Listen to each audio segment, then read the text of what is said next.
Lei Mohr, thank you so much for being here again. Thank you for having me again. We tried to record this the other day and we had some issues with static and volume and all sorts of things. There was a ton of wind in my area. We had tornadoes, so I'm hoping that's what the issue was. But we're going to try it again today. Bear with us if the volume isn't the best. The message is going to be phenomenal, so it'll be worth it. So, Lei, I've heard you speak a number of times, as you know. I'm delighted to have you here. As we're recording this, you are living in Hawaii. You're in this beautiful home, and you're doing work and helping people all over the world. But your life was not always that way. You weren't always where you are physically, and you weren't always helping others with past trauma and dealing with. You do a lot of work. We'll talk about that. We'll get to that. But first, if you could just kind of take us back and share as much or as little as you'd like, but take us back to your upbringing, and then we'll kind of dive into some of the experiences that you have had, which are quite profound. There's been a couple of near-death experiences and shared death experiences, so a little bit of everything. But yeah, take us back. Start wherever it feels the most comfortable for you. Okay. The first thing is that my childhood was not what most people would consider perfect.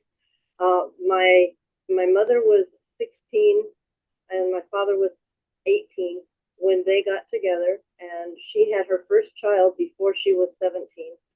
And then she proceeded to have six of us in 7.5 years. She was extremely frustrated, overwhelmed, Mhm. um, just angry, and she took it out on all of us to the point where she almost killed me at one point in my life, and she almost killed all of us at one point or another in their lives.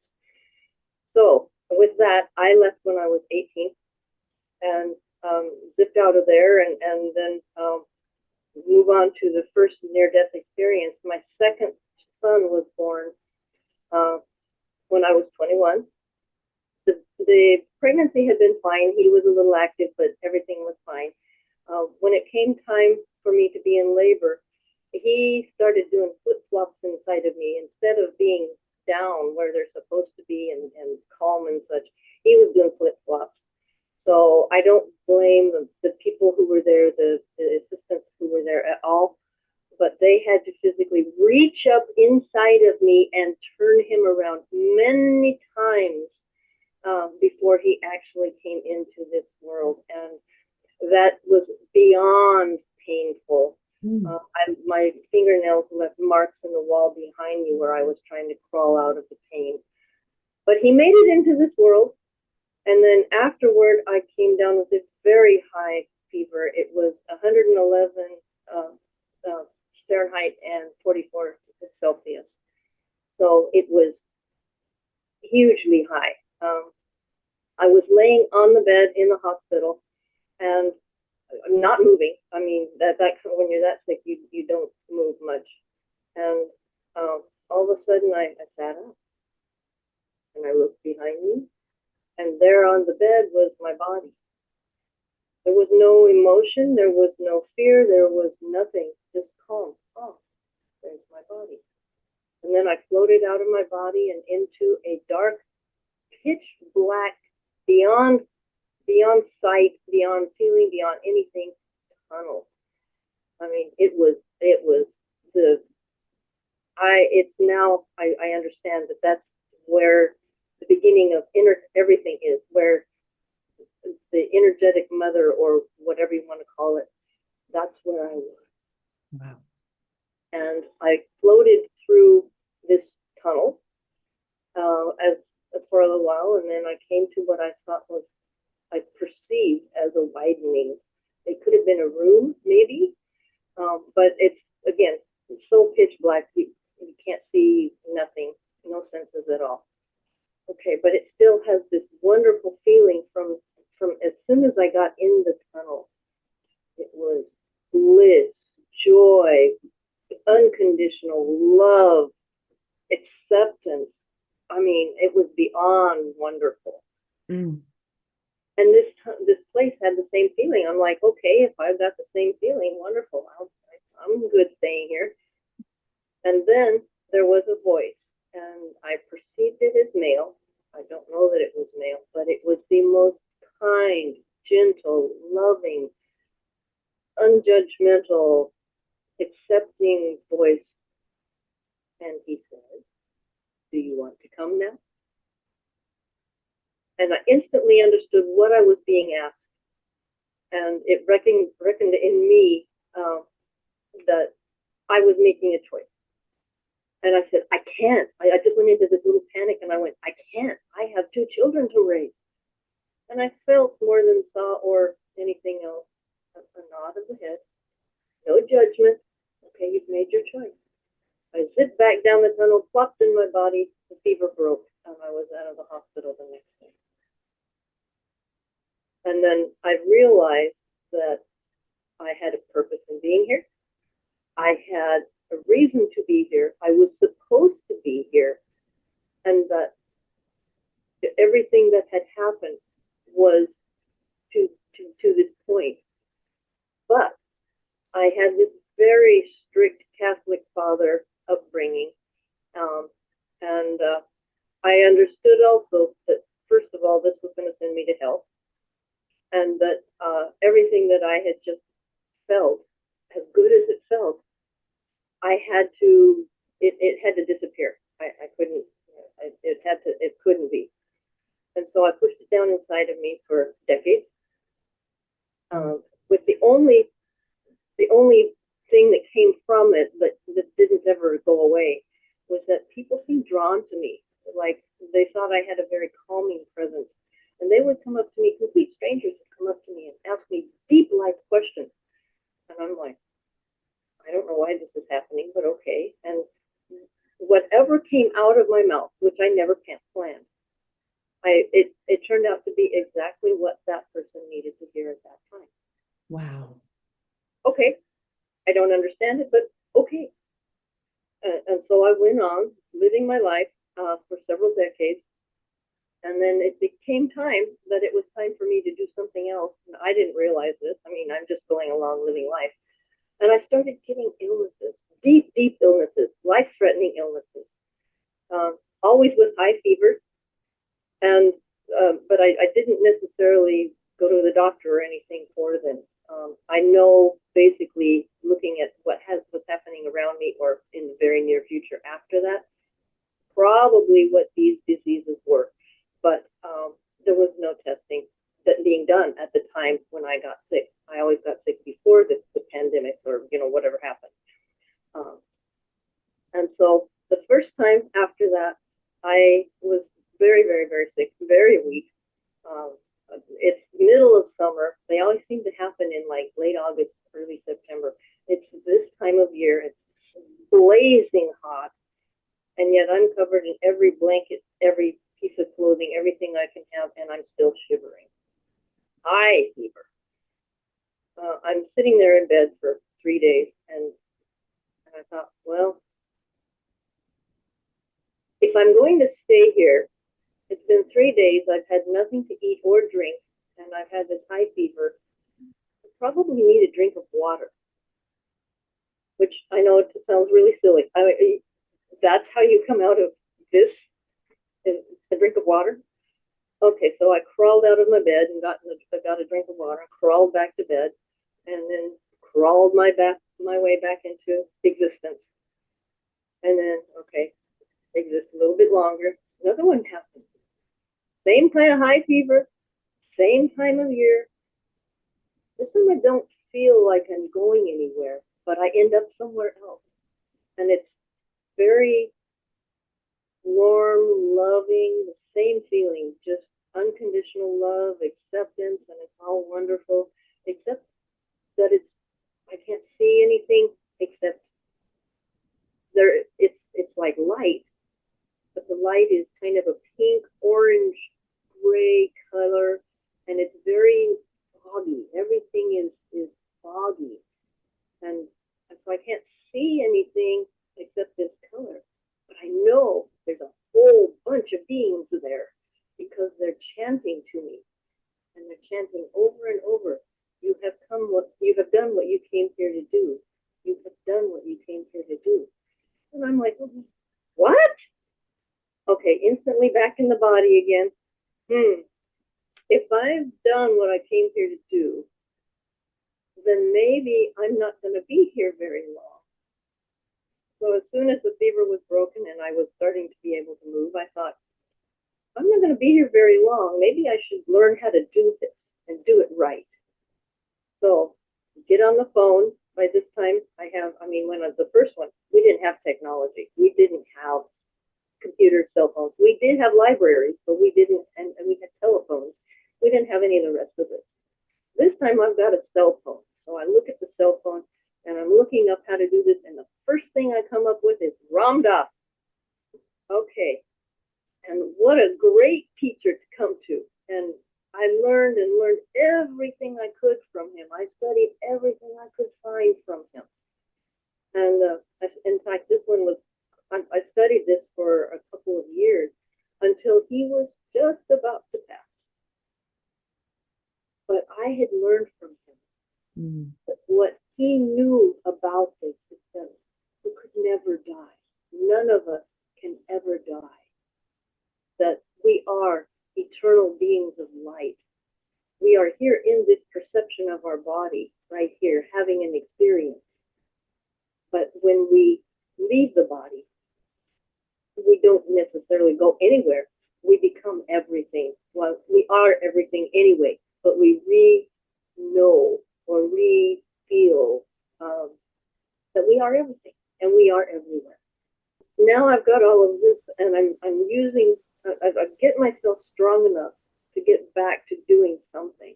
Obviously, I can't work a regular job, but I've got something that I can help people with. And so I start really putting myself into how do I do this? How do I do this well? How do, and I'm working along doing this. And I've come to the point, now this is a couple years later, and I come to the point where I'm like, yeah, I'm doing this, but something's not right. Something is just not right yet. And it came to me, oh, this mother issue thing that I thought I've dealt with a gazillion years ago, but it's still, there's something there. Maybe I need to heal this. So I have a friend that I follow, and she had said that she had had a similar experience, early experience to mine, and she had figured out how to get through it to the point that she knew that her parents did what they did because they loved her. And I'm like, okay, well, that's great for you. That's not me. So I went on for a little bit longer, but I still like, I've got to do something with this. And so I did, and this is crucial, the way that I did this. And I didn't know it at the time, but it is. Would you really have something and you desperately need an answer to it, and you ask with all of your heart and soul in it, you're much more likely to get the answer right now. So I asked, how do I heal this? I saw myself in a theater. The theater's all pitch black. I mean, it's black. There's nobody else there. It's just me. And I'm like, And I look up on the stage, and there's the director. And that's me. And the producer back there in the booth, that's me. And the actor said, that's me. And all the other people who are in my play are up there on the stage, including my mother. And right next to me is the scriptwriter, that's Quick Key. The scriptwriter is me also. And if this is my play, and I can see this as all the actors in it, I can understand not only that my mother loved me enough to do all of those things so I could be who I am now, but that I can change the script, not make everything okay, not make it, it still happened and it was there, but I can change the script as to all of these events, so I could have what I needed, the foundation to be who I am now. And before we came here into this life, we all planned with all of the people in our lives what we were going to do together. And yes, we have free will, but we also have events that are going to happen so that we can have the learnings, the experiences that we came here to have. And that she, as another infinite being of love and light, Mm. just like me, had agreed to do those horrible, painful things to me so that I could have this foundation. That's a lot of love. Yeah. And with that, I was able to heal that massive amount of trauma and get through it to joy. And so Mm. I'm going along in joy, and it's about 3 months later, again in December. And now understand, my mother, when she was in this experience, spent the last 15 years of her life in prison for the murder of my now former sister-in-law. Um, yeah, everybody says, "Is she exaggerating?" Until I say that, and then they're like, "She wasn't exaggerating, was Yeah. she?" Yeah. Anyway, so Oh, she was in prison for the last 15 years. I had not had contact with her for at least 20 years, and maybe longer than that. Um, but I've done the healing, and so come mid-December, uh, the joy stopped, and I have no idea what's going on. And I tried every method possible. mm, Nothing, mm. nothing. 3 days later, on the third day, and I'm not kidding, um, she 3 days later, I woke up and I was in the most blissful freedom and joy, and it was, oh man, it was so wonderful. I'm like, I have no idea what's going on, but okay, I'll take this. Yeah. So a few hours later, my brother, whose former wife is the one that she killed, um, he still had contact with me, and he was the only one that the institution had contact with. So he calls me and he says, "I got to tell you, they called me and our mother passed last night." And I told him what I had been experiencing, and I realized, though I had no words for this, I always have these things happen when I don't have any words for them. Mm-hmm. I realized that I'd had what they now call a shared death experience, that I had shared her death with her, or her sleep. I had shared her passing with her. Wow. But now I'm completely, I have healed from that relationship. I've healed, I went on to heal her even more. And I've healed some other people in my family from that same kind of trauma. And so now this is where I'm at. And I've had all these experiences. And what I do now is to help or to guide and support other people through their traumatic experiences so that they can move on from them.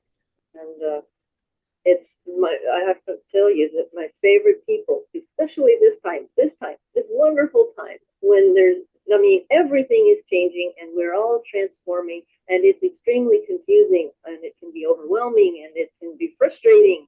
Okay, and a lot of times it's any of these things. Um, that especially for the people who are of the generation, the younger adult generation, who are the ones who are going to and are now creating the world of the future. Those are my favorite people to work with because I I bet. love being able to help them find their way to creator good. Hoo-wee. So, a couple of things that we touched on the last time we spoke. Um, One thing that I thought was so cool was what your son does now. So something that you did very well was and at the time that you had kids, I mean, it wasn't normal to kind of let your kids develop themselves and be outside of any box, you know. Most kids for a very long time still are. We're still just getting there where we're kind of letting, you know, children have their free will and explore what that is. But when you had yours, that was not common, but you still taught them, you raised them in a way where they were allowed to explore and do that and really learn who they were. And something I think is so cool is what your son does now, and he's a Buddhist chaplain in the US military. So when I first learned that I was pregnant, I thought, and I understand now. I mean, yes, this is still before technology. Okay, well, before what we have now. And I didn't have books to look at. I didn't have, you know, but I thought, okay, what do I want for this child? Which I Mm. understand now. A lot of people still don't even do this. But I thought, what do I want for this child? And I said, number one, no child of mine is going to go through what I went through. Number two, I am going to teach this child how to think, not what to think. Mm. And so that was my motto for raising my children. I understand now it was the beginning of conscious parenting. That was not even a term back then, Yeah. but that's what I was doing. And so I raised him that way. And yes, he became the first. Um, I don't know how to say it without making it sound really, really. It's just going to sound the way it sounds. It's not meant that way. He's the first white American Buddhist chaplain in the U.S. military. Incredible. I love that. How to think, not what to think. That's amazing. Everything we do is a choice. In fact, we chose to be here at this time, Yes. specifically. And, and everybody right now is looking around at the world because right now so much is going on, especially for the United States, but not just for everywhere else too. Um, and this is actually we have a choice in how we see this. Do we see it as calamity, or do we see it as destruction and creation are the same process? Yes. Yeah. This is part of creation. In order to create the new, you have to let go of the old. In Mm, this case, we are creating from the past, which was very controlling. We are creating a free future. absolutely. And we can't do that by staying in the past. As much as we might disagree with the beings that are related and that we see all the time, they chose to be in that position at this time to do what they're doing, so Yes. that we can do this. Yes. Yes. Just like a movie, there has to be a villain and a hero and the extras that just pop in to pop in. I mean, it's all needed. It's all needed. And most of us humans do not simply change if we happen to be uh, complacent and Yes. happy. Yeah. It takes a little pain for us to decide, gosh, we need to change things. Oh, here we go. Yep. And I think once we kind of move through this more, I think we're going to realize that it is a choice and we don't have to suffer. We don't have to go through the hard things if we don't want to, but it's almost like these are new concepts. It's a new way of thinking and learning and doing and being, and it's almost like we have to go through something that's going to shake us up. And usually, to your point, usually it takes something difficult to do that. I do think that once more of us go through that shakeup, we're going to realize we don't need another shakeup to go through. You know what I mean? We're going to realize that it's a choice, and I think we're going to be able to do exactly what you did, then teach the generations to come how to think, not what to think, and that we don't have to choose a harder route to to to learn and experience and grow. But I think for where we are right now, I think most of us are gonna need kind of a sledgehammer to knock us on the head to wake up. I know for me personally, that's what it was. It took losing everything to really awakening to who I was. Um, so yeah, it's And interesting. We're seeing it on a collective level, and that's happening in various ways in various parts of the world. And but it's happening. It's happening right that's, before our eyes. that's the key point is we don't change by making a choice like a vote. We Right. change by coming together as a collective. That's how things change. Yes. How long have you been in Hawaii? This was just something I was just personally curious about. I was born in Hawaii, That's uh, right. but That's right. they took me away when I was very young, and they didn't ask me if they'd asked. I said no. Yeah. I was just that kind of a kid. Um, but they all this is my roots. This is my home. This is where I wanted to come Mm. back to. And I don't blame as you. I got older and older, it got stronger and stronger and stronger. I need to go back. I need to go back. I'm like, I can't afford it. I don't know how to do this. Mm. I learned how to do it. And again, Yeah. I don't necessarily didn't have a teacher to do it, but I learned the process of what we now call manifesting or creating. Um, and I followed it even though I didn't know what I was doing. Mm. But I'm in the upper Midwest United States where it's very cold in winter, and I'm like, okay, well, how can I create Hawaii here? So I had Hawaiian plants and I had Hawaiian pictures and I had Hawaiian music, and whenever possible I wore Hawaiian clothes, and you know I created Hawaii, and I'm here. Even though I got here, uh, I didn't come here with a whole lot of money, but I've made it. We've made it work, and Wow. we made some really interesting decisions that at the time were not popular, but they've worked out very, very well for us. Yeah. I'm just, if anybody wants to know how to do that, I have a book out. It's not 100,000 or it's not 600 pages. It's less than 100 pages, written in single page snippets about how to do this, and it's called Dream It, See It, Live It, and it's available on Amazon. Uh, and it's very simple. It's made for this young adult audience who now is used to tech, is used to answers at the touch of a button, don't want to read 1,000 pages. It's made for them, and it's out there if they want Amazing. And it's one of many books, and I'll make sure I have the links to all of them in the description. And you are available basically internationally because I mean, thanks to technology, but you have clients all over, so anyone can reach out to you. Is that right? it. Correct. I have Yeah. people from all over the world. Yeah. It's interesting. I think some people are very excited right now, and I think some people are just in the mud. And I get both. I understand both of them. And some, for me at least, it can be a roller coaster of the two. It can be highs and lows.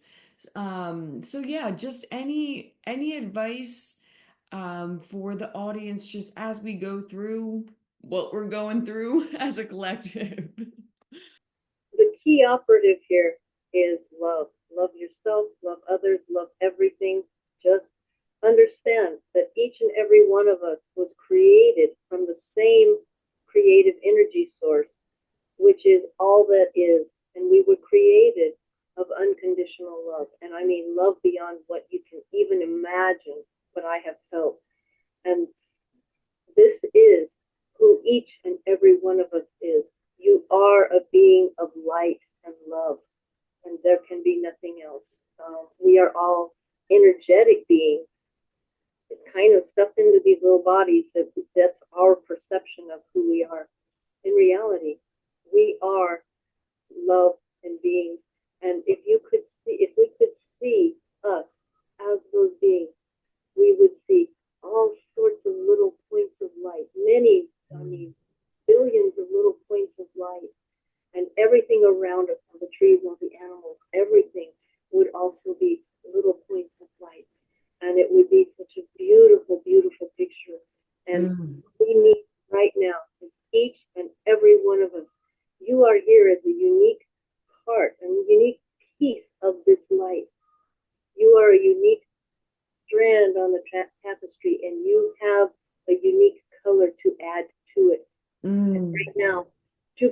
where we are to where we will be. And I have a wonderful picture of that in my mind, and I keep it there. We need each and every color in that tapestry to make it as Mm. beautiful as it will be.